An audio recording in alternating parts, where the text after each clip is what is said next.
Assalamu alaikum, bienvenue à tous. Aujourd'hui, on va parler des premiers mots du Coran, les premiers mots choisis par le Seigneur de l'univers pour débuter son livre, le livre qui donne la vie des cœurs. Eh bien, ces premiers mots-là, c'est les mots qu'on récite dans le Fatiha, Alhamdulillah. Alors avant de quitter la vidéo et de te dire que c'est bon, je sais ce que ça veut dire Alhamdulillah, regarde, écoute quand même jusqu'à la fin, on sait jamais, peut-être que tu vas apprendre quelque chose. Eh bien, le croyant, il va dire Alhamdulillah tout d'abord pour remercier Allah Azza wa Jal. Tous les bienfaits qu'il nous a accordés, on dit merci. Et d'ailleurs, si tu écoutes cette vidéo-là, c'est que Allah Azza wa Jal t'a donné la faculté d'écouter. Il y a des gens, ils n'écoutent pas, alhamdoulilah. Tu arrives à voir, n'est-ce pas? D'arriver à voir cette vidéo-là. Bah oui, tu t'es connecté sur ton téléphone certainement, ou peut-être que tu es parti sur ton ordinateur, peu importe, en tout cas, tu arrives à voir. Tu as la vue. Alhamdulillah, il y a des gens qui sont aveugles. Et tu as compris ce que je viens de te dire là? Non, je pense que tu as bien compris, c'est clair. Et ben ça veut dire que tu as la raison, la capacité de raisonner, de réfléchir. Et ben ça, c'est encore un bienfait d'Allah Azza wa Jal. Et vous savez, ces bienfaits-là, qui sont le fait d'entendre, de voir et de raisonner, ils sont tellement importants que Allah Azza wa Jal, à plusieurs reprises, il va nous les citer dans le Coran et il va dire que l'être humain, il est ingrat. Ja'ala lakum as-sam'a wal absara wal af'ida qalilan ma tashkurun. Allah Azza wa Jal, il nous dit qalilan ma tashkurun. Il y a très peu de gens qui sont reconnaissants. Et même parmi ceux qui sont reconnaissants, ils ne le sont pas souvent. On est ingrat. On ne dit pas assez merci. On ne dit pas assez alhamdulillah. Alhamdulillah, c'est tellement important que Allah Azza wa Jal, il l'a mis au début du Coran et il l'a même rendu obligatoire dans la prière puisqu'on récite al-Fatiha. Donc, soyons honnêtes, on n'est pas assez reconnaissant. Est-ce qu'on a dit merci pour tous les bienfaits d'Allah Azza wa Jal? Le fait de respirer, est-ce qu'on a dit alhamdulillah? Le fait de pouvoir manger, il y a des gens qui ne peuvent pas manger, alhamdulillah. Le fait de pouvoir dormir, marcher, réfléchir, apprendre, même oublier, on doit dire alhamdulillah, c'est parmi les bienfaits. Le fait d'avoir une maison, une famille, un travail, la santé, la sécurité, alhamdulillah. Est-ce qu'on est vraiment à la hauteur de ça? Ça sert à rien d'aller à droite, à gauche. Il faut être honnête. Est-ce qu'on dit assez de fois alhamdulillah? Est-ce qu'on comprend c'est quoi le sens de alhamdulillah? Donc vous voyez les bienfaits d'Allah Azza wa Jal, ils sont tellement illimités qu'on peut se dire que finalement c'est mort. On ne peut pas arriver à la hauteur. On ne peut pas être reconnaissant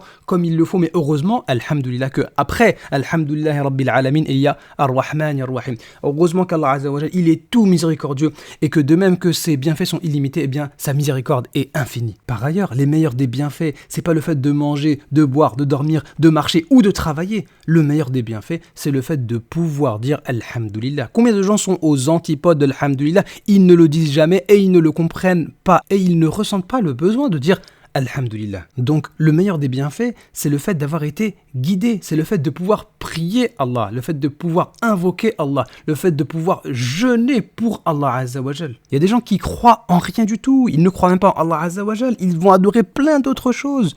Mais nous, alhamdulillah, on adore Allah Azza wa Jal qui est l'unique, celui qui connaît tout, celui qui possède tout, celui qui crée tout. Et c'est pour ça que alhamdulillah, ça a le sens de remercier Allah Azza wa Jal pour les bienfaits, mais ça a aussi le sens de faire ses éloges, de le louer, de reconnaître que tous ses noms et ses attributs sont parfaits. On est en train d'adorer Allah Azza wa Jal, le tout-puissant, c'est le meilleur des bienfaits. Et vous savez, le fait de dire alhamdulillah, c'est tellement important que le prophète alayhi salam, il nous dit que la meilleure des invocations, c'est le fait de dire alhamdulillah. Pourquoi? Puisque Allah Azza wa Jal, il a donné une condition.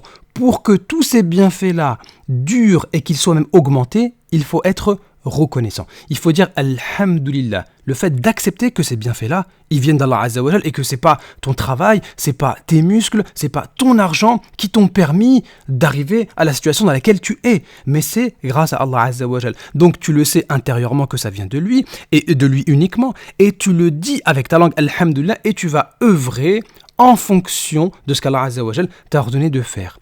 Et si tu respectes ce protocole-là d'être reconnaissant, eh bien Allah Azza wa Jal, il va maintenir tous ces bienfaits-là et il va te les augmenter parce que sinon, Allah Azza wa Jal ne t'a jamais garanti que ta voiture, elle va rester jusqu'à la fin, que ta maison, elle va rester jusqu'à la fin, que ton travail va rester jusqu'à la fin, que ton argent va rester jusqu'à la fin, que ta santé va rester jusqu'à la fin.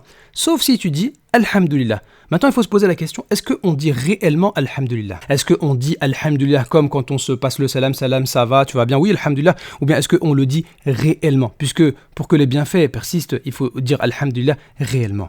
Donc déjà, quand tu pries pas Allah Azza wa Jal, tu dis pas alhamdulillah, parce que tu ne récites pas al-Fatiha. Vous imaginez la personne qui ne prie pas, elle n'est même pas en train de reconnaître qu'elle a besoin de remercier Allah Azza wa Jal. Donc tu dis pas alhamdulillah.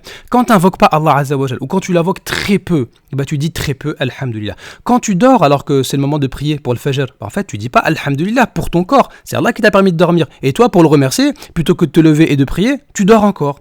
Quand tu désobéis à tes parents, tu dis pas alhamdulillah pour le bienfait d'avoir des parents.